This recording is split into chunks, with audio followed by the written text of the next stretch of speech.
Hello and welcome to the Automation Propane Transport Vehicle Challenge, where today I'm just going to take a look at the 13 entries I've been sent in. Well, there may be less by the end if there are any rule breakers, but we'll see. Anyway, yeah, let's get on with it. So, first up from Red, we have the Gauntlet Akira Resto Mod, which is a 1970 car. Interesting. Oh. Okay then, it's a big ute with, it looks very good actually, yeah, with a massive blower and a carbon fibre bonnet. Fair enough. I do like the lights, the aerials. This chrome stripe by here is quite nice as well. It's all very well detailed. I do really like the styling. Yeah, definitely styling. This could be a strong contender. Side exhaust and that sort of plastic cover under the door and stuff.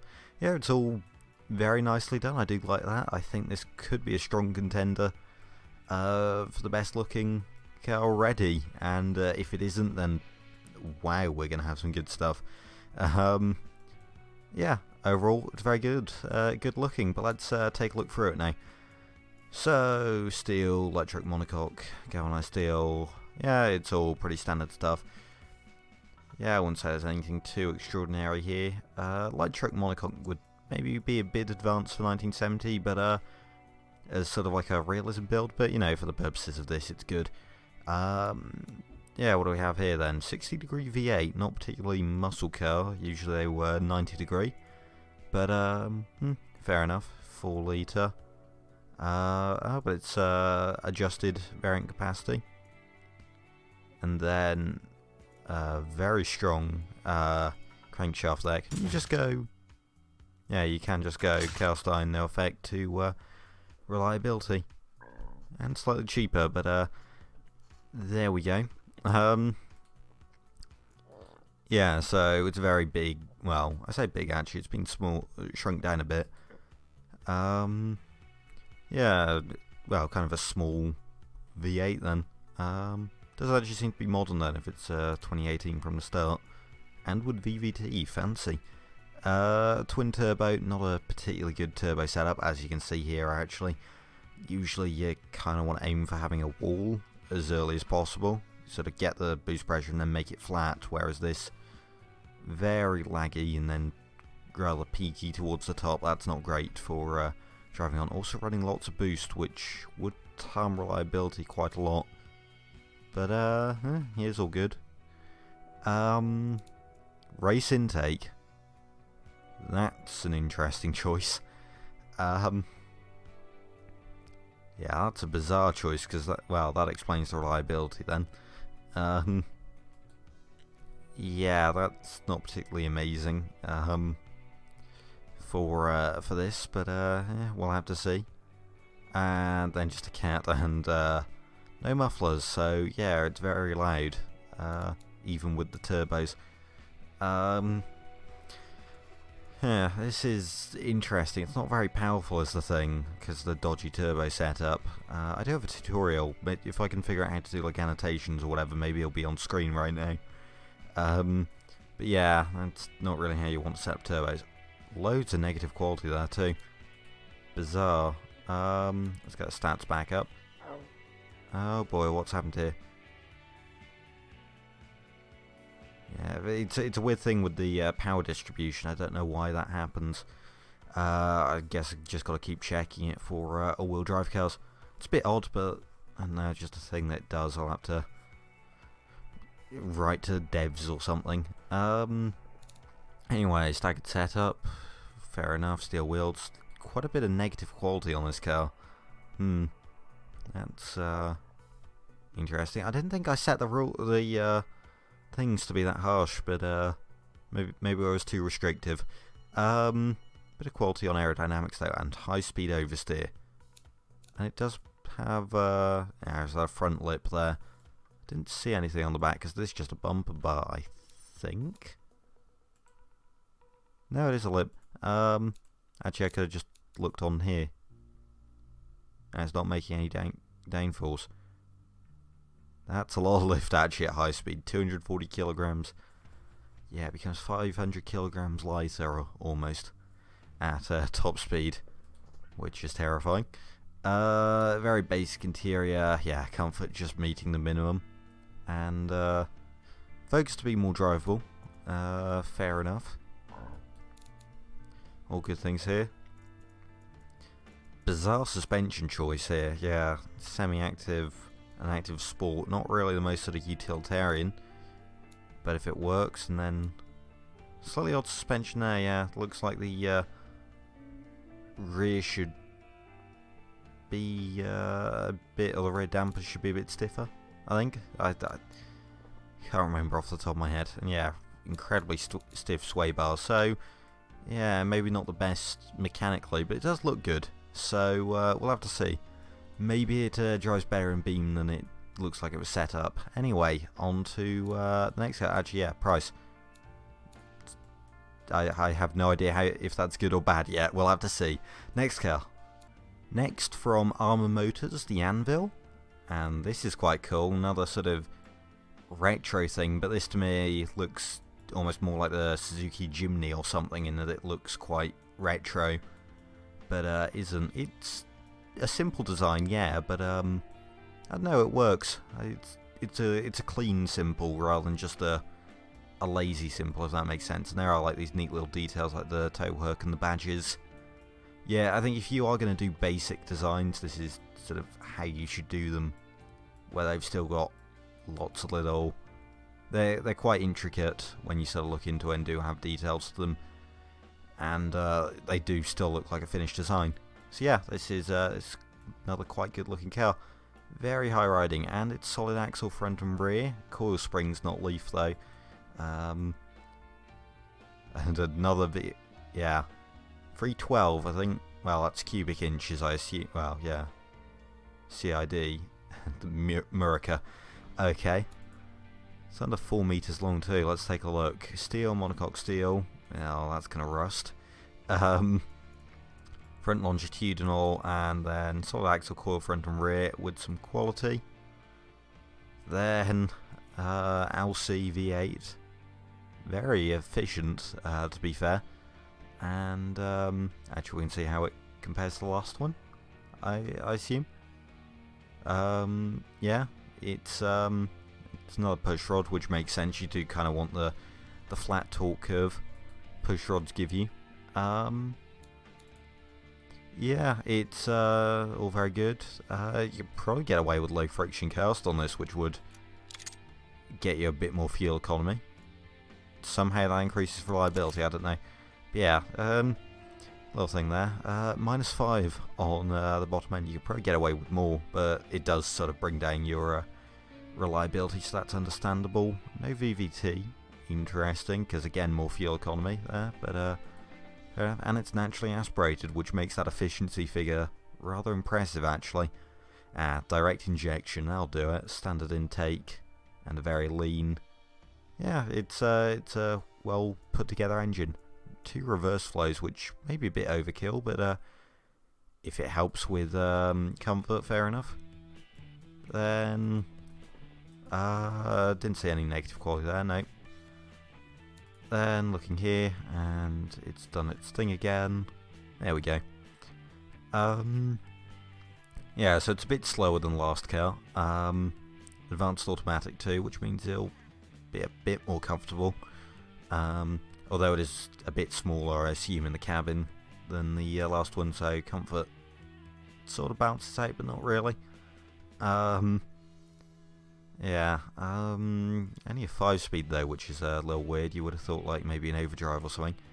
And rather aggressive handling, even having a reverse staggered setup, which is bizarre. Yeah, I mean, especially since it's all-wheel drive, so you can adjust the power split and the handling. Some rather powerful brakes, very sporty, but if they stop the car. Off-road skid tray, bit of cooling, loads of brake airflow for some reason. I've always found that odd. I don't think brake airflow really makes a difference. I've never noticed it to make a difference anyway. Always to me seemed to just add engineering time. So yeah, I don't know. Maybe it's Maybe it's just I've never noticed it. Anyway, interior, basic, fair enough. Electric variable, stability control, all that good stuff. And then off-road, yeah, much more sensible suspension setup, I'd say. Yeah, lack of camber, I suppose, would make it oversteer a bit more. Although, yeah, if you're running a staggered setup anyway. Interesting. I guess this is optimised more for driving in beam, which is fair enough. And it's about the same price, so we have quite a close showdown so far between these first two. I am interested to see how these stack up when I get to scoring them. Okay, next up we have Echo Waffle 8 with Big Truck. Late because of counting homework edition. Okay. Oh.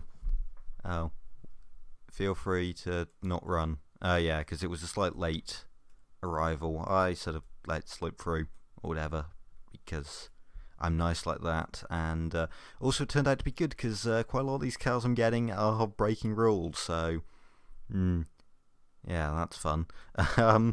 Anyway, yeah, a lot more basic. Yeah, a lot more basic looking than some of the other ones we've had.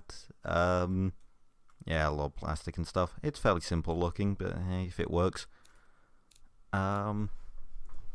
Then partial aluminium with AHS steel and ladder chassis. Yeah, standard setup. I didn't know you could have multi-link on a ladder and push rod on a ladder. I think that's something nobody would have ever done before. Yeah. 90 degree V8 LC push rod, so it's pretty American. Not the full cast iron lead block. Low friction cast. Yeah, 5.9 litre, so it's pretty huge with VVT, so it is proper fuel-saving fuel economy. Naturally aspirated, multi-point, stand intake, yeah, premium, all that good stuff. Then freeway with a straight through and then a baffled, interesting. Quite a lot of leftover octane left there, which is interesting, and a slightly restricted exhaust, which makes sense. And the music's cut out for some reason. 8-speed automatic with, yeah, 4 gears overdrive. Well, more like 4.5. Okay then, with a manual locker. Chunky off-road tyres, so going the proper off-roader route here. Kind of oversteery for what it is, but yeah, if it works, it works. I'm not going to complain about how you get there. But yeah, I would say maybe this is a tad oversteery for it. Although I'll have to see if there was really any way. Yeah, it is 4x4, so you can't just adjust power split. Brakes are powerful enough to stop it, and with extra cargo and all that. Aerodynamics, bit of extra cooling, airflow, off-road skid tray, 2 seats, standard, pretty standard stuff. Yeah, okay. Fairly normal stuff there, and a fairly standard suspension setup, kind of stiff to support it, and very high ride height. Interesting. Yeah, it's a fairly, I wouldn't say it's particularly remarkable in any way, but it is, at least it doesn't break any rules, so, yeah. No, I've said that, yeah. Apparently the music is just on in the engine design now. And then price.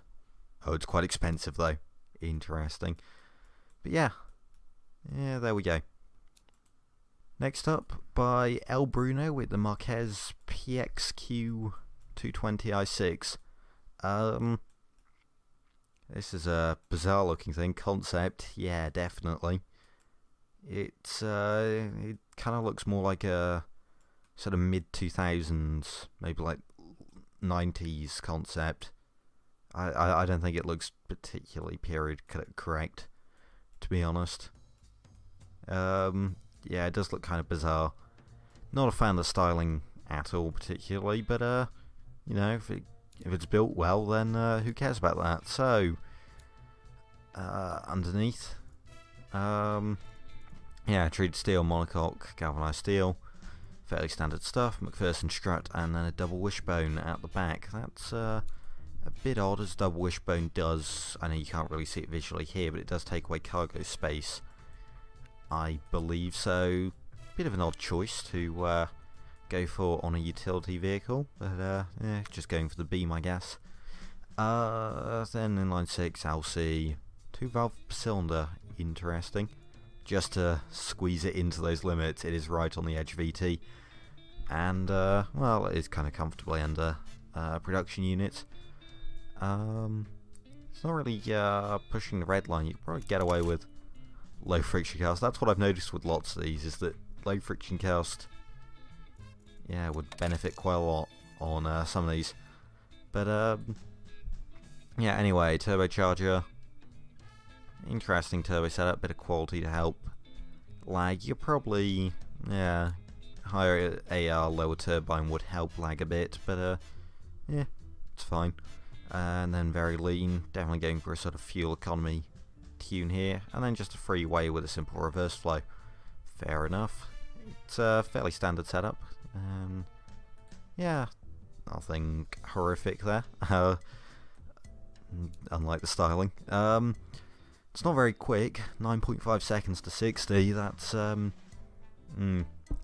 although 4x4, so it does have the extra weight there. I almost clicked on something there.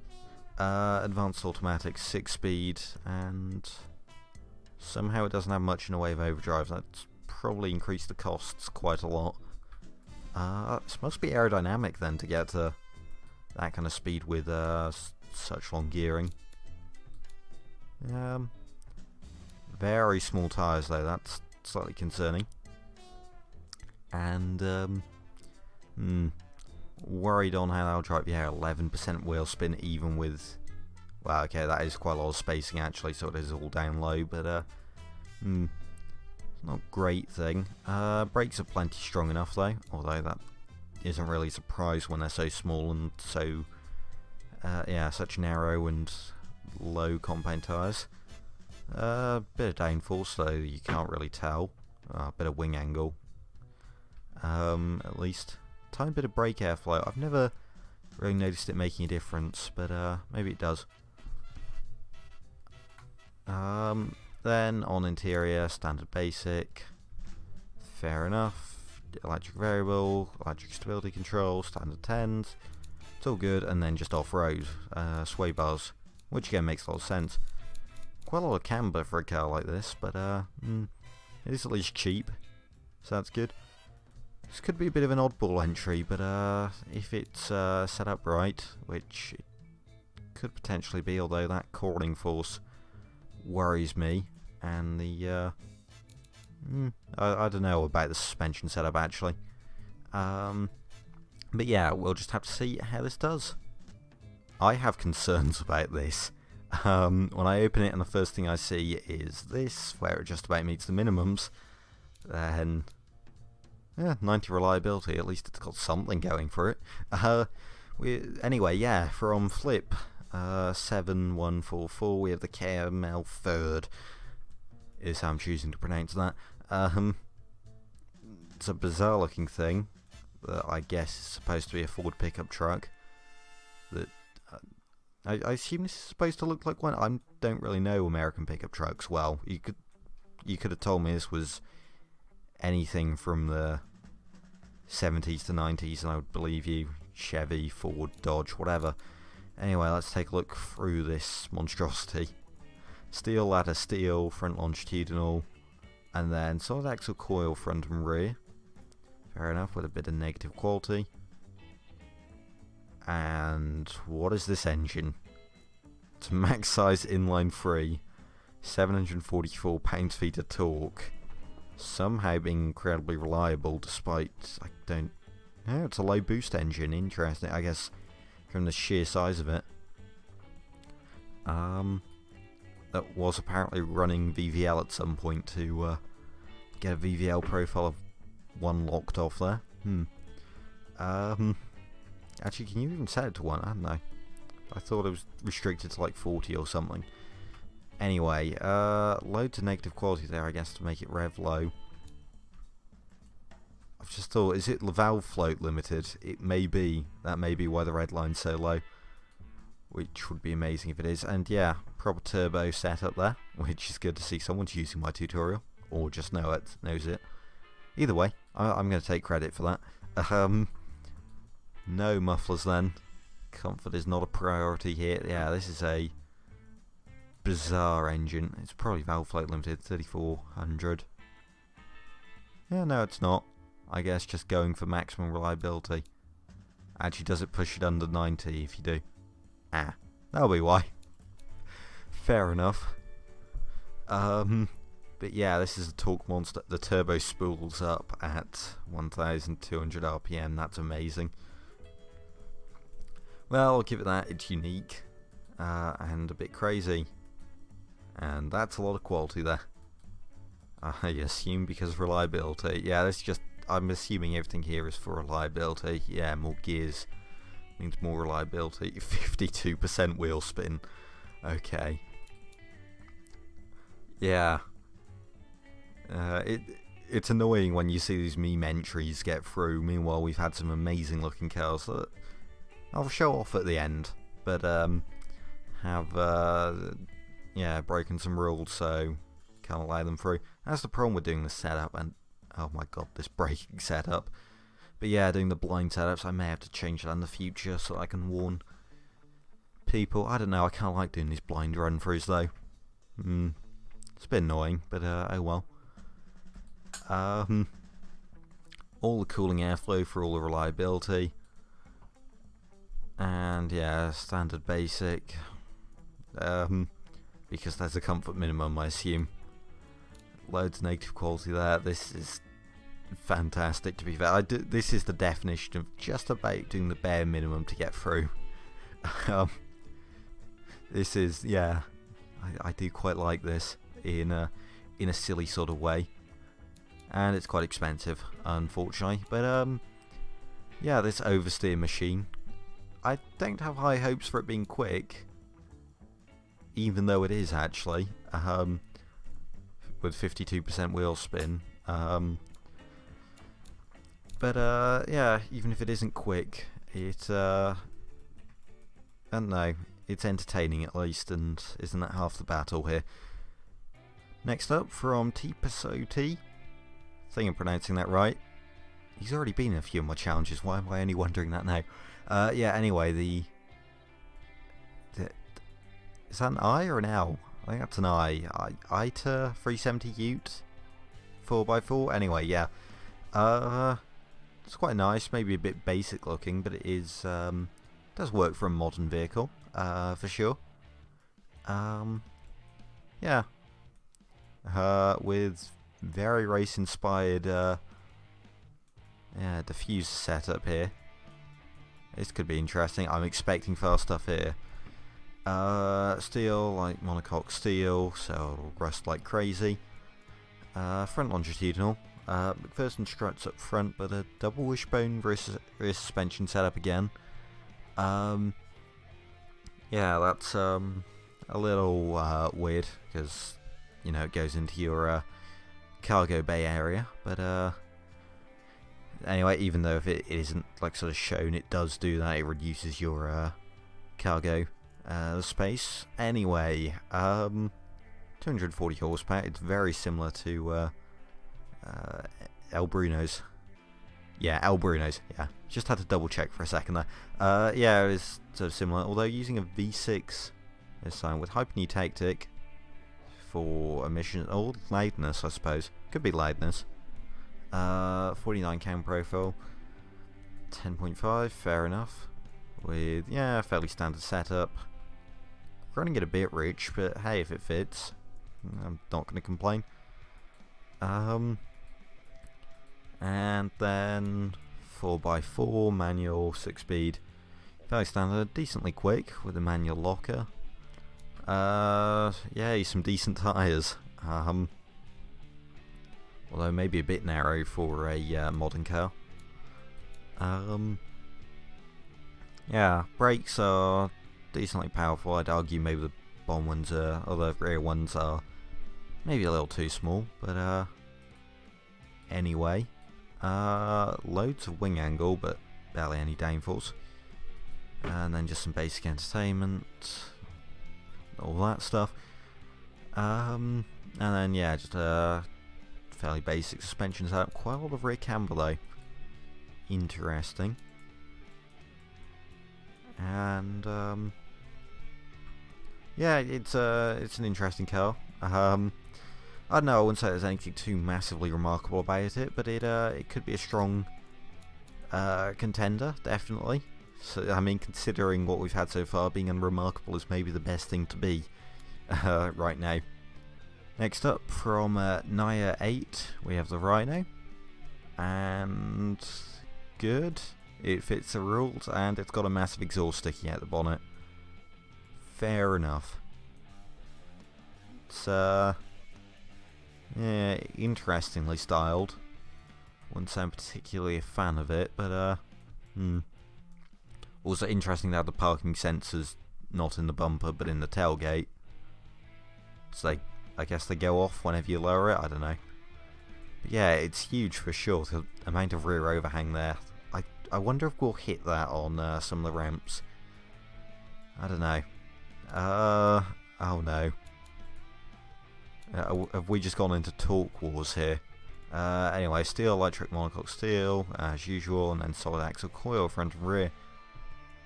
And all good there. Overhead cam 2 valve with another max size inline 3, I assume for torque. Yeah, oversized turbine there. You get that sort of effect where it sort of trails off. It sort of tries and then just sort of drops off. That's what you get if your turbine is like sort of close to your compressor and you have a tiny AR. Just sort of a thing that it does. No cam profile apparently. Is that a glitch? Or I don't want to touch it, but yeah, interesting. How much boost pressure is it running? Yeah, not a lot. And then just, yeah, performance intake, direct injection. But it fits the rules, so that's fine. And loads of exhaust quality. Interesting. Then onto the car. 10 seconds to 60, manual locker. We're going to have to fix that. Yeah, 9 seconds. Then, yeah, definitely geared for utility, of which it has quite a lot of. That's rather impressive, actually, I'll give it that. Chunky off-road, and then some bizarre tyre stagger. I suppose that's to... Well, again, I don't get why people are trying to make these oversteer. 0.43G cornering, okay. I think really at this point it's become a battle for last place. Magnesium wheels, that's a bit odd. But yeah, the third and this, I don't think they're gonna make it around the course in a hurry.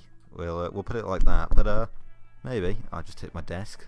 Probably made a noise there, as my microphone just jumped about. 4 seats, cool, with a premium interior. Rather expensive.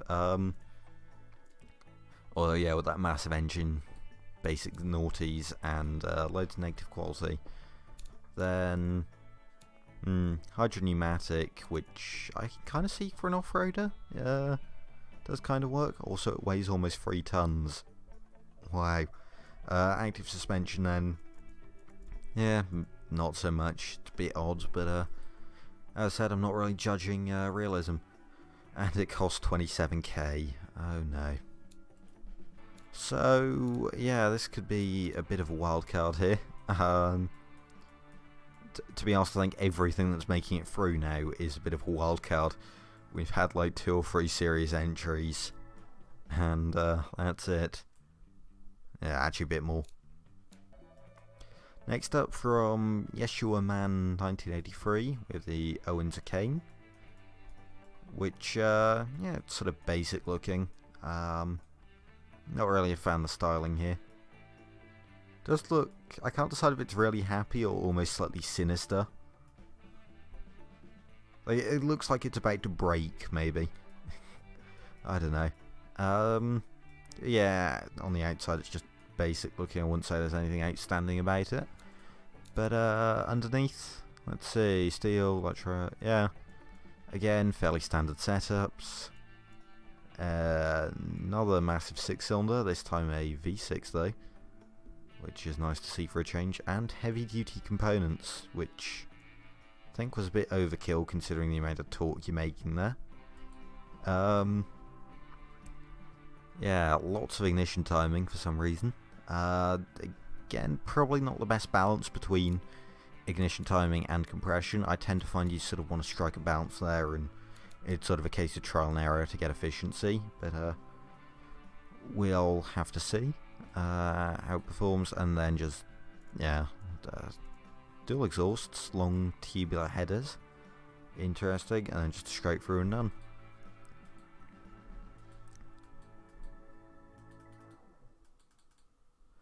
Then, here, all the spacing, fair enough, with only a 5-speed, interesting, and an electric differential, but does still fit in the rules, so fine by me.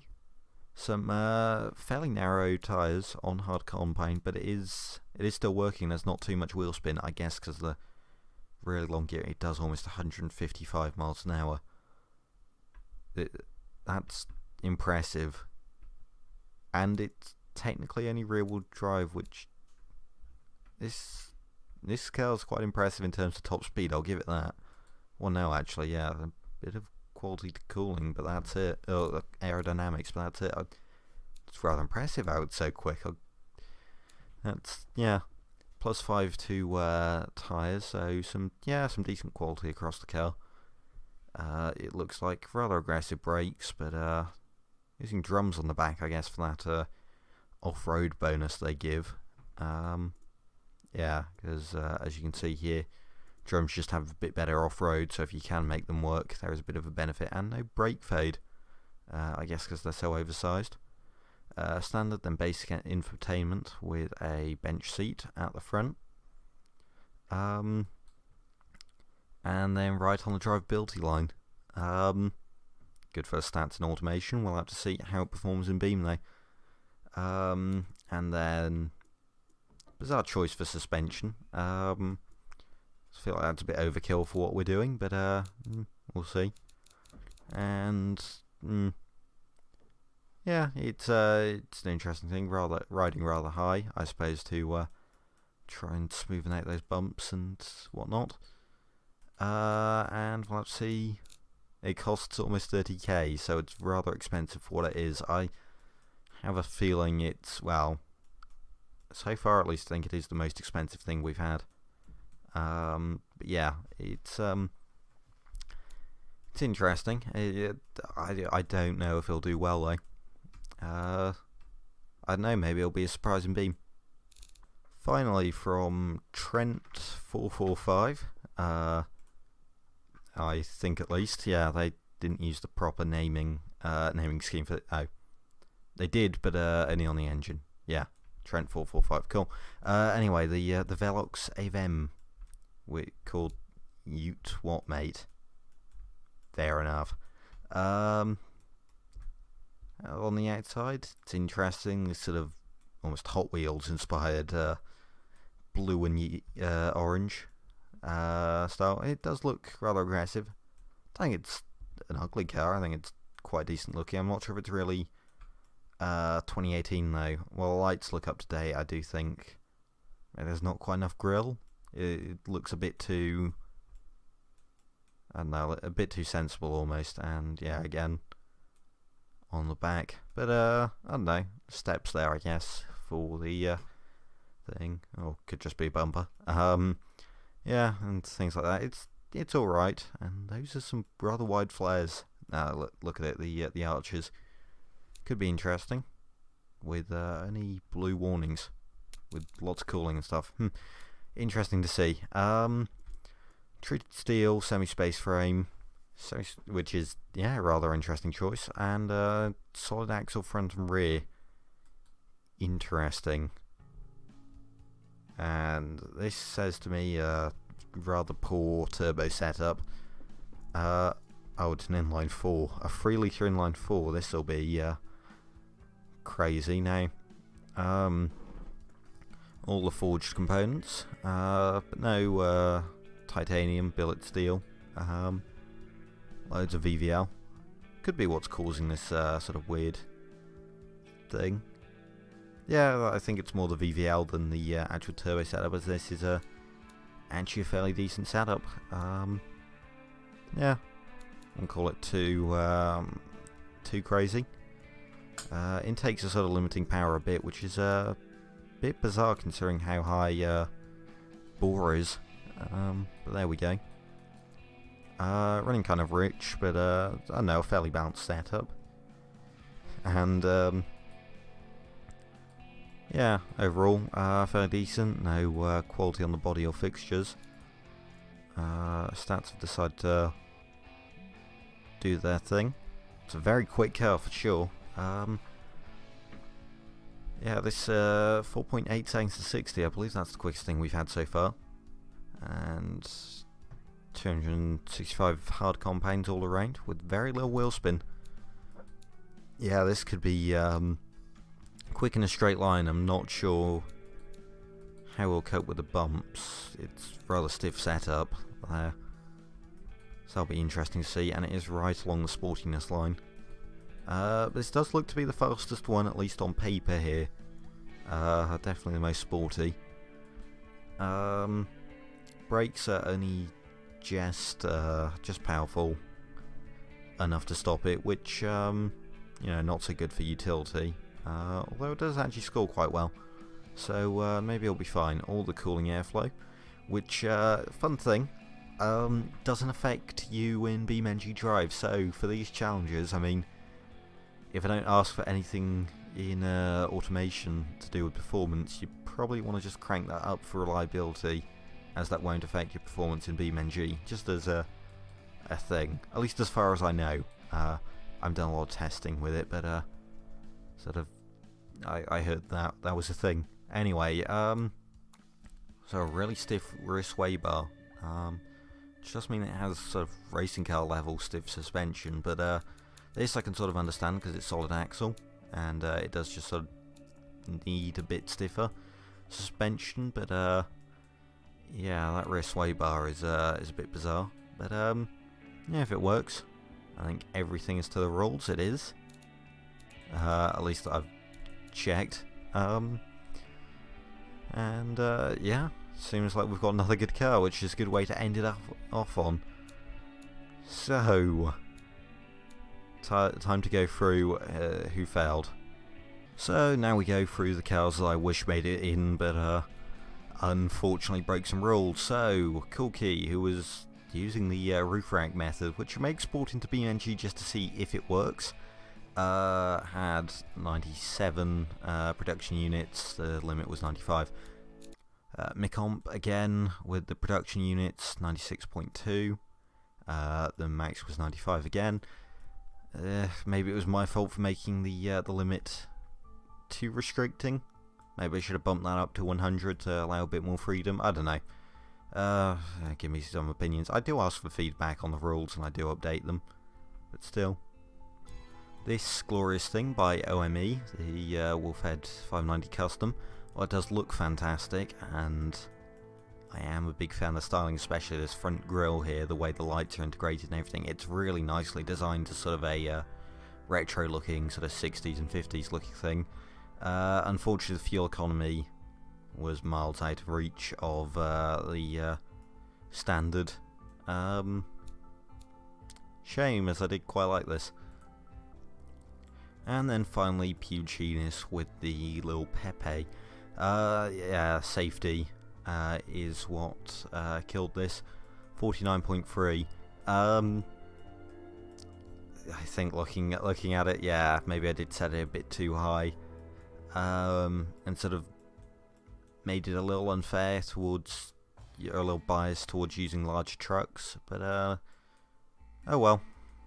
It challenges close submissions, so yeah, guess got to live with this. Anyway, yeah, sorry to those that that didn't make it. Kind of wonder if I made the rules a little too strict, but yeah. Anyway, thank you for watching. Don't forget to leave a like and subscribe if you've enjoyed this, and until next video, goodbye.